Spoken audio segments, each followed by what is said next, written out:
We've started a study here in the book of Proverbs as we lead ourselves in the place of praying, and we're titled it Get Sense, right? So we'll continue with that. We stopped yesterday. We're looking at the first part of Proverbs chapter 1, and yesterday we stopped at, I believe that would be verse.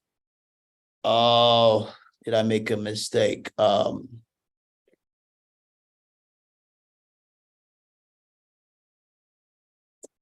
All right, we're talking about looking at those verses. Looking at it, as told was 13, but we stopped at verse 3 yesterday, right? We're saying that Solomon was telling us the intent, of the whole book itself. We looked at verse 1, verse 2, we stopped at verse 3, and we relating it, to we looked at the Lord's Prayer. Jesus, the Bible says Jesus was teaching us to pray. And he taught us that we should pray that God should deal with us as we deal with others. Yeah, that is a high standard. We're saying, God, deal with me as I deal with others. Do you know that's what is in the Lord's Prayer? That's a big high standard, which a lot of people will make noise thinking they're praying. I have no clue about. As a country, Nigeria, we're probably one of the most prayed countries in the world.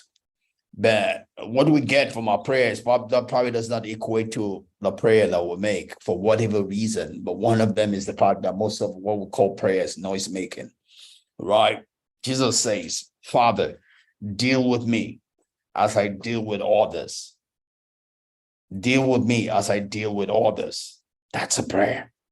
And that's what verse 3 here is talking about. It says that the essence of the book of Proverbs is to receive the instruction of wisdom, the instruction to know that God will only deal with me as I deal with others.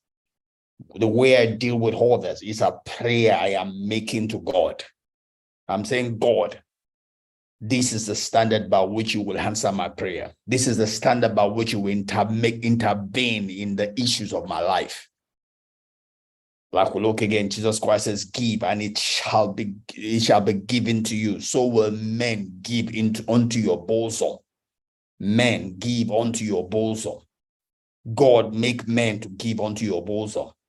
Men will not give just because they want to give, but the window of heaven, the door of heaven, the opening, the ceiling to the release of blessing in your life comes by the way you deal with other people. So therefore, if whatsoever I want in my life, whatsoever I want God to occasion in my life is determined by my giving, my dealing with other people. Deal with me as I deal with other people. And that's what we receive as we receive wisdom. Wisdom helps us to understand that we are the limit or the enablers of our own prosperity, of our own doing well, of our own increase, of our own rising.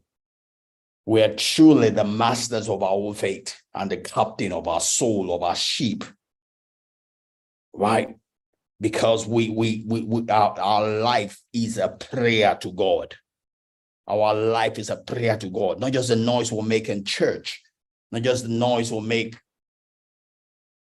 but the life that we live, right? So, and that's what we'll learn here in the book of Proverbs. We'll learn, it's waiting for us to receive wisdom, to receive justice, right? Equity, to receive judgment, right? To know the place of equilibrium in life.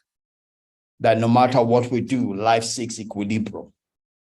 And it's up to us to find our own rhythm in the equilibrium of things, in the way God has set his universe to operate.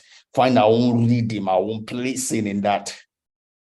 And therefore, then we guarantee our increase because we're in sync with the equilibrium that God has set.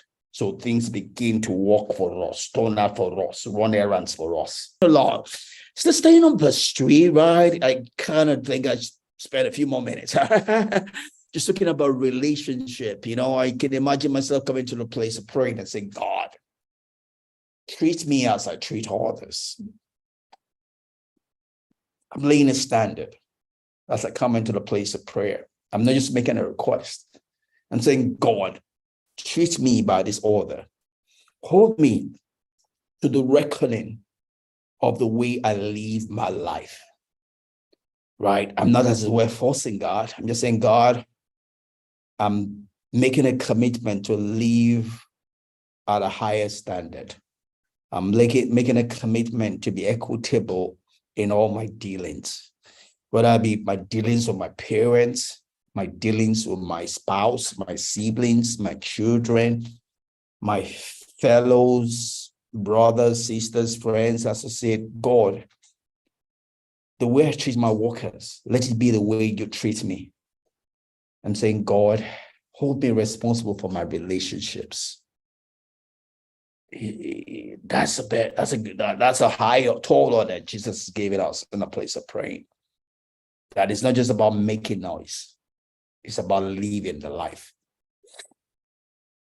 It's about paying the price for the life you want God to raise you to.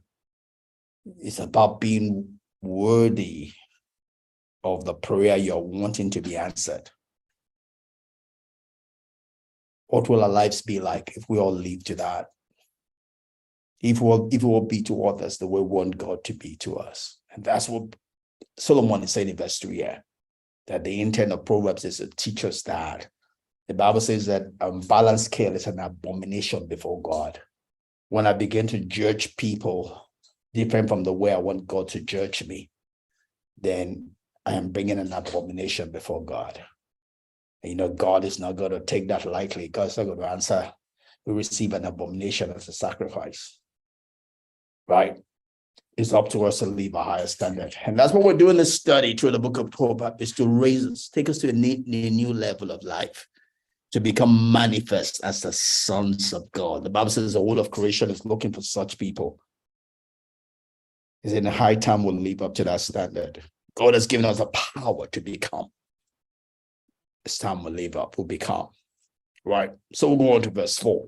Verse 4 says the reason for this whole chapter book is to give prudence to the simple. This kind of touches me, right? Because I used to live a simple life. Everybody kind of likes Akin, because there's things that Akin smiles all the time. Akin is simple. Akin is difficult to get him angry. He doesn't get angry. He's likable. He's laughing all the time, greeting everybody. Everybody loves a simple Akin. But a simple Akin cannot make it alive. There's a place for all the things I've said. There's a place also for the Akin that is not simple. It's just being the right person, the right face for the right circumstance at the right time, in the right place. Your life cannot just be a one way. Your life cannot be without you thinking, without you exercising your mind. Your life cannot just be a free flow without an exercising of your mind. That's the way animals are created. When it's time for migration, the animals will always migrate in only one direction. Bears will fly in only one direction, irrespective of whether that direction is dangerous or not. We're no animals. We're human beings. We're supposed to use discretion. We're supposed to think. We're supposed to exercise our mind. We're given this mind for a reason. It's not just the way I feel. It's not just my instinct. You have to engage your mind, right? Yes, go with what you like, what you love, but carry your mind along. Use your mind. That is what makes us human beings. Use your mind, right? He who created us called us a living soul, a living mind, a living intellect, a living will, a will that is making decisions, a living intellect that's increasing and learning. That's getting better and better. Use it, because that's what's going to save you. That's what's going to open the door to the great, to kings for you. And that's what we're going to learn as we go through Proverbs.